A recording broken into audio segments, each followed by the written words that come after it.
পরিবেশ সৃষ্টি হয়। ফুল দিয়ে শ্রদ্ধা জানানোর পাশাপাশি অংশ নেন দোয়া মোনাজাতে। শেষে বাবার কবরের পাশে নীরবে কিছুক্ষণ দাঁড়িয়ে থাকেন তারেক রহমান। আরও জানাচ্ছেন আহসান হাবিব। শুক্রবার দুপুর 2টা 50 দিকে গুলশানের বাসভবন থেকে শেরেবাংলা নগরের শহীদ রাষ্ট্রপতি জিয়াউর রহমানের সমাধির উদ্দেশ্যে রওনা করেন বিএনপির ভারপ্রাপ্ত চেয়ারম্যান তারেক রহমান। লাল সবুজ রঙে সাজানো বাসটিতে তারেক রহমান বাবার কবর জিয়ারত করতে যান। এ সময় দলীয় নেতাকর্মীদের হাত নাড়িয়ে শুভেচ্ছা জানান।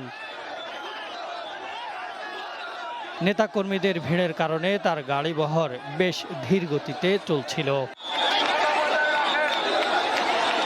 সকাল থেকেই ঢাকার শেরেবাংলা নগরের জিয়া উদ্যান ও আশপাশের এলাকায় বিএনপি ও অঙ্গ সংগঠনের নেতাকর্মীরা জড়ো হন। বিজয় সরণি মোড়ে পৌঁছালে নেতাকর্মীদের ভিড়ে আটকে যায় তার গাড়িবহর। পরে সেনাবাহিনী ও আইন শৃঙ্খলা বাহিনীর সদস্যরা রাস্তায় দাঁড়িয়ে থাকা নেতাকর্মী ও জনতাকে সরিয়ে গাড়িবহর এগিয়ে নেয়।